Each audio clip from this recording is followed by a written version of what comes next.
Hey guys, welcome to a brand new episode of Draconius Go. Today we're looking at how to cast spells, how to share with others your altars that you install, how to acquire recipes, and how to best acquire runes. So, as you can see here, I am about to install an altar. All you have to do is go to your magic and click that install button, click on the recipe that you'll be using, and you'll have your altar installed. You then have to attach your runes. Before we do that, I'm just going to show you how to, just the way of doing it if you want to share and what that will actually do. So you can uninstall your altar at any point, it doesn't cost you anything. So you just go and remove. So if I click install here, I can now go back to the new altar and share with others. So click that option and enter a password. What that'll do is it will mean that somebody can see that altar where it is on their map and they can click on it using the password. They can then add runes to it. So instead of having to use all your own runes, which I'm doing in this case, and then casting, you could potentially share with friends and cast more spells. So if two people had the same runes that I had, we could keep this recipe going for an hour then and get loads of rewards from Pillars of Abundances. What this will do is, for this particular recipe, is double rewards from Pillars of Abundance. So if I, not this one, but if I go on to the next pillar, so this is just one that I've enchanted with eggs and I only have one egg space, got my 10k egg, which puts me at 5 10k eggs, and I actually got one more today. So no, I got 2 more today. So I'm on 7 10k eggs and I have 2 more to hatch, so look out for that video. I'm excited about doing 9 10k egg hatches. So if we go to this pillar, spin it, you're gonna see it hit once and then it's gonna give me a reward again. It doesn't give you better rewards, it just spins twice, basically gives you dishes out 2 rewards. And using this, you know, I acquired loads more spheres. This is definitely one of the best ways of acquiring spheres, and it means that, you know, I can walk this route which has about 5 stops, which is where I walk my dog, and you know, I can do that in 30 minutes and acquire like 50 spheres and 20 blue, which kind of restocks me for the day. So what we're going to look at next is how best to acquire runes. The very best way is to beat a wild attacking monster. So here Eskimo is battling Dracul, and I got a very low CP monster, which was pretty fair. These guys drop the best runes of any way you can get. So a red rune, a green rune, and an orange rune. That was massive in me being able to cast that spell.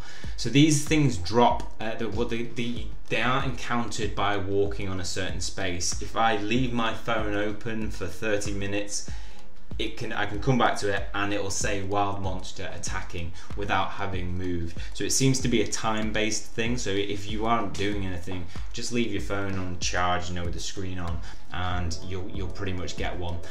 Going into that, I recommend make sure you have about 5 different creatures that are all at about 500 CP of each element. So one of Arcana, one of Wind, fire, grass, and water.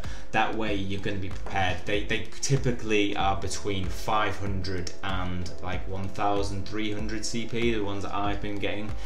So if you've got 500 to 700, which is I've got everyone at 700, it pretty much covers you, and always go in with the resistance one that's strong against their element type. That way a 500 CP creature can beat a 1,000 CP creature of its if it's got strong hits every time. Now the second best way to acquire lures is through treasure chests. As you can see here, I'm going to open this one. I managed to get 2, I believe, yeah, 2 lures, and these are the weakest kind, so I'll probably be converting them up. Magic chests are location based, so if you walk around you will bump into one. They are quite rare, but the best way to acquire these is through using your Dragon's Eyesight. So you get one of these at level 5, 10, 15 and 20, and they drop from Pillars of Abundance at a pretty rare rate, it would seem, as I've got one in the whole time that I've been playing up to level 20. So once you got Dragon's Eyesight, if you pop it, it's got around, for me, what I've found is between 2 and 4 chests you will get. Remember, Dragon's Eyesight, you have to stay in the same place. If you're traveling in a car and you pop it, all those all those creatures that you found within that region, if you travel away from it, you'd be able to see if you went back to that point, but if you've moved, it won't activate Dragon's Eyesight on the move, which would be pretty crazy because you'd just be getting chests constantly. So remain still when you're using that, but that's the best way for me that I found to acquire treasure chests. Finally, there are different recipes in the game. I'm looking pretty forward to acquiring some, because obviously there's purple runes are the best and strongest, therefore there must be some better magic recipes for that. So here we see I'm going to a pink obelisk. If you go to quest and you take a quest, that is one way that you can acquire recipes. So if you complete it, you can get a recipe. Majority of them seem to decrease the tax collection time. So I've done 3 so far, and they've all been reduced tax collection.